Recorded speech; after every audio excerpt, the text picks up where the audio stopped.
All right, you're welcome. It's a late evening show on Landslide Podcast this evening. I only have with me my buddy, what's that name again? Philip Adu Odogo. Oh, he has forgotten my name. At least that will tickle you a little bit. All right, these are not the best times for El-Rufai. Of course, what they are parading through the media is the fact that there are a lot of incriminating evidence, electronic, that have been found in his possession. Well, I asked, I think it was a yesterday podcast, that El-Rufai, when did ICPC become a evidence gathering for intelligence report? Will they have called their sister company, their sister organization, maybe the DSS or the police to do such? But El-Rufai has maintained his ground. He said, my right is to speak when we get to court. He said, I'm going to keep it at that. Yes, you see, it's funny when people, you know what happened in this country, most people do not know their right when they are before the police or any security agent, because the law is very clear. Even the officer that will investigate will make it clear to you that you have the right to remain silent until your lawyer, or whatever evidence you will give here will be used against you in court. El-Rufai is saying that, look, I've been out of office for 2 years. You've been investigating me. You may have gathered enough information, enough evidence to prosecute me. If you so have those evidence, take me before a court of law and prosecute me, because this is not court. You were meant to have finished with your investigation. So I'm only exercising my constitutional right by keeping silent, because I won't be a subject of investigating myself. You are asking me to say what? Are you the court to decide after what you have gather, the evidence you gather? You want me to say that they are not right and then you give judgment, or what are you going to? So I think this is an eye-opener to all Nigerians, that when you are before a security agency, whether police or ICPC or EFCC, it is your constitutional right to be silent, because for them to have invited you or to have arrested you, they should have gathered enough information. There's something against you they have seen. So that needs to be taken before the court of law, because the law is that you are innocent until you are proven guilty. And it is those evidence they gather they will use to prove you guilty. It's not the one you will give to them. So they are asking El-Rufai to give the evidence to prosecute him. I said, no, that's not the way it should go. You have gathered your evidence, take me to court and use those evidence against me. If I can't prove them otherwise, and if they are so strong and the court believes in you, then I go in for it. Not me, opting to give you, statement or evidence that you want to use against me. I think that's where we are. But the most of the evidence, they have not even put forward a lot of the evidence or information about incriminating things on El-Rufai for him to answer those questions. Are they supposed to gather those evidence, put them before the public or before the court? Exactly. You see, that's the point. Instead of them to gather their evidence to go to court to prosecute El-Rufai, they are putting them in the public domain, the public court, as to get what? And that's why El-Rufai has told them in his statement, if you look what he wrote, he said, look, the only reason I am here today is because I'm a leading member of the ADC, the only surviving political party. And that is why I'm being brought here, nothing more. But if you have anything different from that, take me before the court of law and prosecute me with those evidence you have. Because the security agents are meant to investigate criminal or to find out people who have committed offense.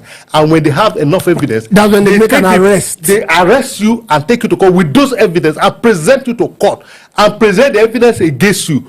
And once the court is satisfied with those evidence and the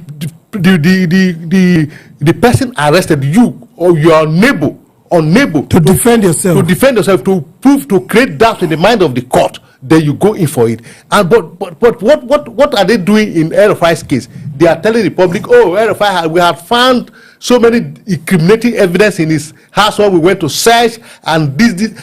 The public is not the court of law, for crying out loud. I think what they are trying to do is to go to the court of public opinion and whip up sentiment within the people, because you cannot also say that El-Rufai doesn't have people that naturally don't like him or some things he has done. So they are trying to prosecute him in the court of public opinion before they take him before the law court to do it, which they are not supposed to do. And that's what they're already doing. You can see, within the week or last week or thereabout, there are so many protests in Southern Kaduna. Like you said, no man is perfect, and no single man that does not live on earth that don't have enemies.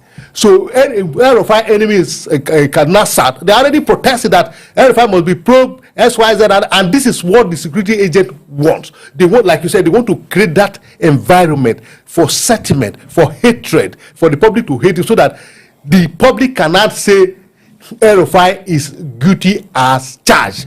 So that by the time they are bringing him to court, the mind of the court is already biased towards El-Rufai. And that's not how it should be. The law is very strict. Investigate a suspect, bring him to court with what you have against him, and let the court decide whether this evidence are enough for the person to go in for the offense you are charging him for. Now, I know the Kaduna State government, they may deny it also that they are the one causing people to demonstrate that El-Rufai should be brought before the court of law. Now, incriminating evidence that they put forth are supposed to not to be on the public domain until they are, because if you find a laptop, you find a particular phones, those are his personal possession. Of course, as a security agency, you have a right to confiscate those things when you are looking for evidence. But what is inside those things, they've also not said anything concerning that. And again, what baffles me, why are they coming to the public court that El-Rufai refused to speak? Is it not his constitutional right? Why bring it to the public that, all this while he has been with us, he has refused to make a statement? The man said, look, I have written my statement. The personal data that he must state, he has stated where he was born. He said he was born in Katsina State. He was brought up in Kaduna. He grew up in Kaduna. He studied these courses and all of that. And this is who I am. I've had social offices, and this is the position I am today. But the reason why I feel strongly why you bring me here is because of this. If you think otherwise, you are meant to have. My worry is that why are they telling the public that El-Rufai refused to speak to the investigating officers? Is it not his right to be silent? If the investigating officer has found fault in him, they should take him to court. And if they don't do that, that means they are now breaching his fundamental human rights. Okay, all right, we'll keep on monitoring the El-Rufai story and see how it goes. But of course, we know the court is not the court is the final. If there's an appeal, we will know. But the law court, it also has cases with EFCC, has cases with ICPC, has cases with the DSS. So this one we are talking about now is the ICPC that we are talking about right now. Because they say it's with them. Yes, because he was arrested by the DSS. Yeah, no, EFCC. He voluntarily went to EFCC. Yes, and he finished with that. They released him on administrative bail. And then DSS pick him up, or we don't know, but what we know is with the ICPC. And ICPC are now crying foul that he refused to speak to them when the man is only exercising his human rights. Okay, all right, we'll be monitoring that case and see the days of opposition, whether it's still alive or is over.